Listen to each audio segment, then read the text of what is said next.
Alors, dans quelle mesure l'initiative atlantique lancée par Sa Majesté le roi Mohammed VI renforce-t-elle la politique africaine du Maroc? Réponse avec Mohamed Loulishki, Senior Fellow au Policy Center et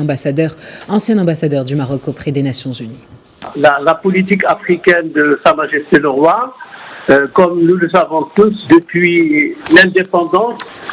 le Maroc s'est investi en matière de maintien de la paix en Afrique. Et il n'y a pas une seule opération de maintien de la paix dans le continent où le Maroc n'a pas été partie prenante, où le Maroc n'a pas agi aussi bien sur le plan du maintien de la consolidation de la paix que sur le plan humanitaire. Par la suite,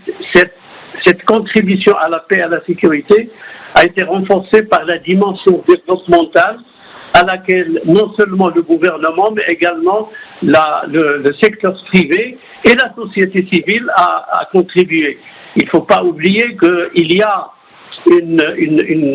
diaspora marocaine qui a été depuis longtemps en Afrique, qui s'est intégrée complètement, et il y a une diaspora africaine qui de plus en plus s'installe au Maroc, se sent tout à fait en confort au Maroc, et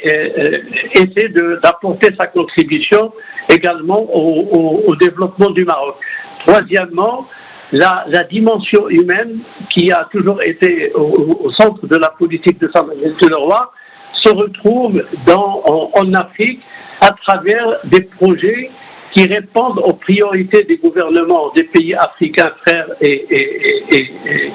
sœurs et qui visent à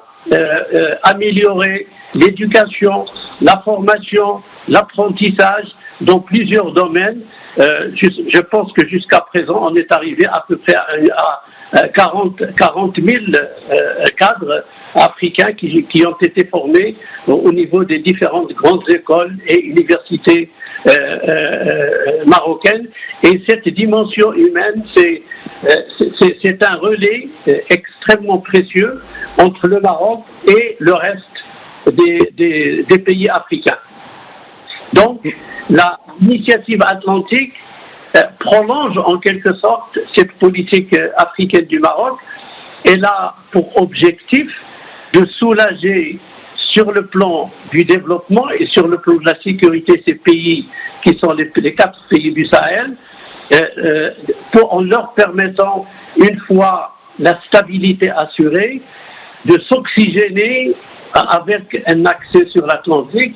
et de pouvoir participer à la construction d'une zone afro-atlantique que Sa Majesté veut qu'elle puisse être une zone de prospérité, une zone de communication humaine et une zone de projection